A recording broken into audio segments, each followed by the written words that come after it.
বাংলাদেশের বর্তমান পরিস্থিতির জেনে সীমান্তে তৎপরতা, বিএসএফ এর অতি সতর্কতা এবং বাড়তি নজরদারি সীমান্তে আইন শৃঙ্খলা দিকে নজর রাখার জন্য এডিজি আইন শৃঙ্খলা মনোজ বর্মা তিনিও নির্দেশ দিয়েছেন যাতে কোনো রকম কোনো পরিস্থিতির অবনতি না হয়, কোনোভাবে কোনো অশান্তির জায়গা তৈরি না হয়। প্রতিটি সীমান্তে প্রতিটি চেকপোস্টে কড়া নজরদারি রয়েছে। 50 থেকে 60 ফিটের অন্তর জওয়ান মোতায়েন করে রাখা হয়েছে। পেট্রাপোল বেনাপোল সীমান্ত থেকে শুরু করে ঘোড়াডাঙ্গা থেকে শুরু করে একের পর এক হিলি সীমান্ত, শিলিগুড়ি সীমান্ত, পানিট্যাঙ্কি সীমান্ত, সমস্ত সীমান্তে কিন্তু জওয়ান মোতায়েন করা হয়েছে কোনোভাবেই যাতে কোনো অসুবিধা না হয়, কোনো অশান্তির পরিবেশ সৃষ্টি না হয় সেদিকে কড়া নজর রয়েছে বিএসএফ এর। এডিজি আইন শৃঙ্খলার নির্দেশ, মনোজ বর্মার নির্দেশ যাতে আইন শৃঙ্খলা পরিস্থিতি নজরে রাখা হয়। জলঙ্গি থেকে রয়েছেন আমাদের প্রতিনিধি ইন্দ্রাশিস। আমি চলে যাবো ইন্দ্রাশিসের কাছে। ইন্দ্রাশিস, তুমি যেখানে রয়েছো সেই সীমান্তের ঠিক কি ছবি উঠে আসছে? একদমই দেখো সমাদৃতা, এই মুহূর্তে আমি দাঁড়িয়ে রয়েছি মুর্শিদাবাদের জলঙ্গির 146 নম্বর যে বিওপি, ঠিক তার কাছে যে সীমান্ত, এবং যে ছবিটা দেখা যাচ্ছে সকাল থেকেই কিন্তু বিএসএফ এর পক্ষ থেকে আঁটোসাঁটো নিরাপত্তা এখানে করা হয়েছে। বিভিন্ন সময় দফায় দফায় এই যে সমস্ত স্পিড বোটগুলি এখানে রাখা রয়েছে সেই স্পিড বোটে করে কিন্তু নজরদারি চালানো হচ্ছে পদ্মা নদীতে, এবং এ প্রান্ত থেকে ও প্রান্ত কিন্তু একেবারে কার্যত ছুটে বেড়াচ্ছেন বিএসএফ এর আধিকারিকেরা। এবং এই সীমান্তের যে বিওপি রয়েছে সেখানে কিন্তু কড়া নিরাপত্তা কিন্তু সেখানে রয়েছে বিএসএফ এর পক্ষ থেকে আঁটোসাঁটো নিরাপত্তা, এবং সেখানে যে বিএসএফ এর যে ডেপ্লয়মেন্ট সেটাও কিন্তু বেশ কিছুটা বাড়ানো হয়েছে, এমনটা বিএসএফ সূত্রে আমরা জানতে পারছি। স্বাভাবিকভাবে এই যে মুর্শিদাবাদের জলঙ্গি, ঠিক যে পদ্মা নদী তার ওপারেই কিন্তু দেখা যাচ্ছে বাংলাদেশ, এবং ভিডিও জার্নালিস্ট অপূর্ব চৌধুরী যে ছবি তুলে ধরছেন উল্টো দিকে আমরা দেখতে পাচ্ছি যে সমস্ত বাড়ি ঘর সেই সমস্ত কিছু কিন্তু দেখা যাচ্ছে, অর্থাৎ বেশ কিছুটা দূরত্বে কিন্তু বাংলাদেশ রয়েছে। এবং এখানকার যারা চাষিরা, যারা সকাল থেকে এইখানে চাষবাস করার জন্য আসেন, পদ্মা নদীতে যারা নামেন, তাদেরকে কিন্তু সমস্ত রকম তাদের চেকিং করে তাদের বৈধ পরিচয়পত্র দেখে তবেই কিন্তু নামতে দেওয়া হচ্ছে বিএসএফ এর পক্ষ থেকে, এমনটাই কিন্তু একেবারে নির্দেশিকা জারি করে কার্যত এই নির্দেশ কিন্তু তাদেরকে দেওয়া হচ্ছে। এবং এক প্রকার বলা যেতে পারে যে নিশ্চিত নিরাপত্তার বলে এই মুহূর্তে সীমান্তবর্তী এলাকাগুলিকে কার্যত ঘিরে ফেলা হয়েছে।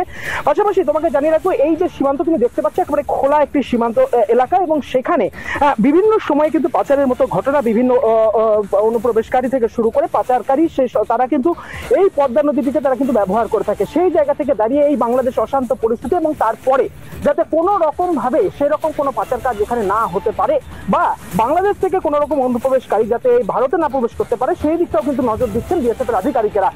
146 নম্বর বিওপির যে নিরাপত্তা বলয়ের ছবি তোমাকে দেখালাম, এবং সেই জায়গা থেকে দাঁড়িয়ে এই স্পিড বোটগুলিকে কিন্তু ব্যবহার করা হচ্ছে। দফায় দফায় এই স্পিড বোটে করে নজরদারি চালাচ্ছেন বিএসএফ এর আধিকারিকেরা। সমাদিতা, ঠিক ঠিক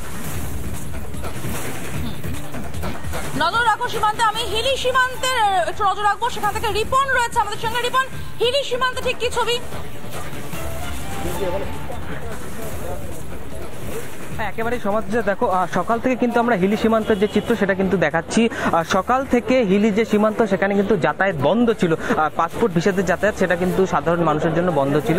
কিন্তু কিছুক্ষণ আগে হিলি যে ইমিগ্রেশন চেকপোস্ট সেখান থেকে খুলে দেওয়া হলো, এবং বাংলাদেশে যারা সকাল থেকে ভিড় জমিয়েছিলেন বাংলাদেশে যাওয়ার জন্য, তারা কিন্তু আস্তে আস্তে বাংলাদেশের উদ্দেশ্যে তারা কিন্তু পার হচ্ছেন। এবং তুমি দেখলে বুঝতে পারবে যে বাংলাদেশ থেকেও কিন্তু ভারতে বহু মানুষ বাংলাদেশ থেকে ভারতে প্রবেশ করছেন, এবং ব্যবসায়ী যারা হিলির আন্তর্জাতিক স্থলবন্দর যে ব্যবসা করেন, ব্যবসায়ী থেকে শুরু করে যারা এক্সপোর্ট অ্যাসোসিয়েশনের সদস্য রয়েছে, তারা বিজেপির সঙ্গে মিটিং করলেন, এবং মিটিং করার পর তারা যেটা সিদ্ধান্ত নিয়েছেন, আজকে এক্সপোর্ট ইম্পোর্টও হওয়ার সম্ভাবনা রয়েছে।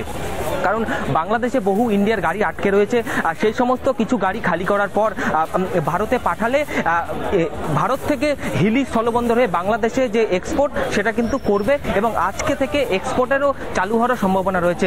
আর গতকালে আমরা যে চিত্রটা দেখেছিলাম, এখনো দেখা যাচ্ছে ভাঙচুরের যে চিত্র, পোস্টার ছিঁড়ে ফেলা, সেই চিত্রটা কিন্তু হিলির, ভারতের এই হিলি থেকে বাংলাদেশের ওই হিলিতে আমরা সেই চিত্রটা দেখেছিলাম। আজকে সেই চিত্রটা কিন্তু কিছুটা হলেও বাংলাদেশ শান্ত। এখনো পর্যন্ত বাংলাদেশের যে সীমান্ত আমরা দেখতে পাচ্ছি সেখানে কিন্তু এখনো পর্যন্ত শান্তশিষ্ট বাংলাদেশ মনে হচ্ছে। সেই কারণে বাংলাদেশ যে বিজেপি এবং ভারতের বিএসএফ এর মধ্যে একটা বৈঠক হয় প্রায় 1 ঘন্টা আগে, তারপরে কিন্তু খুলে দেওয়া হয় ভারত বাংলাদেশের হিলি সীমান্ত, এবং সাধারণ মানুষ পাসপোর্ট ভিসার মাধ্যমে যাতায়াত শুরু করেছে ইতিমধ্যেই। বর্তমানে ভারতের যে হিলি স্থলবন্দর সেখান দিয়ে কিন্তু সাধারণ মানুষ যাতায়াত করছে, বাংলাদেশিরা তারা কিন্তু দেশে ফিরছেন, এবং আজকের মধ্যে এক্সপোর্ট ইম্পোর্টও শুরু হওয়ার একটা সম্ভাবনা কিন্তু রয়েছে। সমাদৃতা, রঘুনাথগঞ্জ থেকে রয়েছে আমাদের প্রতিনিধি সৌমিত্র। আমি চলে যাব সৌমিত্রর কাছে, এখান থেকেই। সৌমিত্র, হিলির ছবি দেখলাম আমরা, রঘুনাথগঞ্জের ঠিক কি ছবি উঠে আসছে সীমান্তে?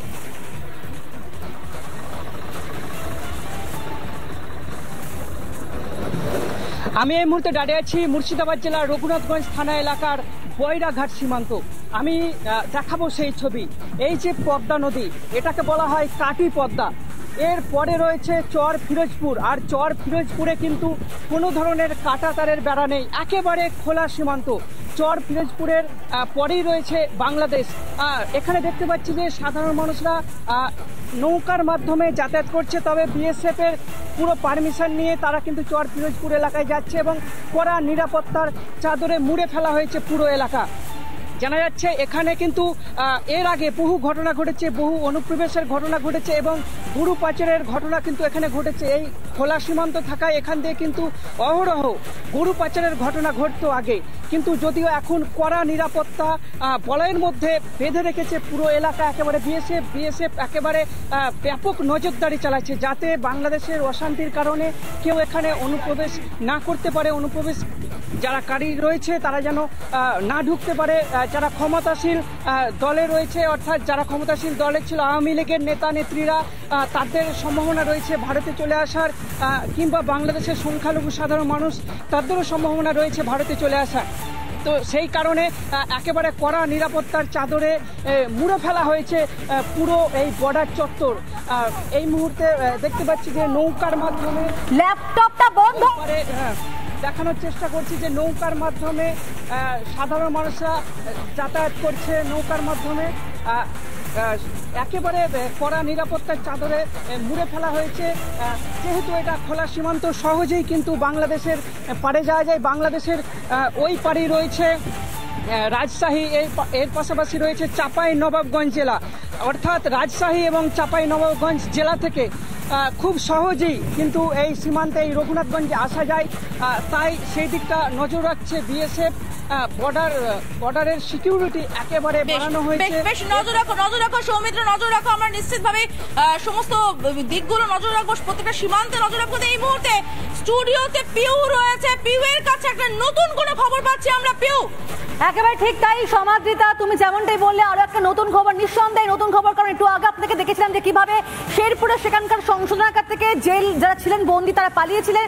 ঠিক এই মুহূর্তে আরো একটা খবর পাচ্ছি আমরা যে জেল ভেঙে আবারও পালালো 596 জন বন্দী, এবং এটা হচ্ছে বাংলাদেশের সাতক্ষীরা সংশোধনাগার। সেখান থেকে কিন্তু বন্দীরা এভাবে পালিয়ে যাচ্ছে এবং সোমবার বিকেলে এই জেল থেকে সেখানে হামলা চলে, 10টি সেল ভেঙে সেখান থেকে চম্পট দেয় বন্দীরা। যে খবর পাওয়া যাচ্ছে, অর্থাৎ যেভাবে অরাজকতা একটা চলছে বাংলাদেশে জুড়ে, ঠিক তারপরে কিন্তু বারবার এই ধরনের খবর পাওয়া যাচ্ছে এবং এই দিকগুলো কিন্তু নিঃসন্দেহে নেতিবাচক দিক। কারণ হচ্ছে যেভাবে বারবার বন্দীরা তারা পালিয়ে যাচ্ছে, হামলা হচ্ছে সংশোধনাগারে, যেখানে বন্দীরা তারা সেখানে আটক ছিল সেখান থেকে তারা পালিয়ে যাচ্ছে। নিঃসন্দেহে কিন্তু এই খবরগুলো অত্যন্ত নেতিবাচক। বাংলাদেশের সাতক্ষীরা সংশোধনাগার থেকে পালালো বন্দীরা, যে খবর আমি মুহূর্তে পাচ্ছি আমরা, সোমবার বিকেলে এই ঘটনা ঘটেছে, যেখানে সংশোধনাগারে হামলা পর্যন্ত হয়েছিল। 10টি সেল ভেঙে সেখান থেকে চম্পট দেয় বন্দীরা, যে খবর পাওয়া যাচ্ছে। একটু আগেও কিন্তু আমরা এরকমই একটা সংশোধনাগারে খবর দেখেছিলাম, সেখান থেকেও বন্দীরা পালিয়েছিল। সেই ঘটনা ঘটেছিল গতকাল 4:30 থেকে 5টার মধ্যে শেরপুরে। ঠিক তারই পাশাপাশি আমরা সাতক্ষীরা ঠিক এই খবর পাচ্ছি সমাদিতা। অর্থাৎ নিঃসন্দেহে বলা যায় বাংলাদেশ কিন্তু এই মুহূর্তে উত্তপ্ত এবং অরাজকতা চলছে গোটা বাংলাদেশ জুড়ে। সমাদিতা,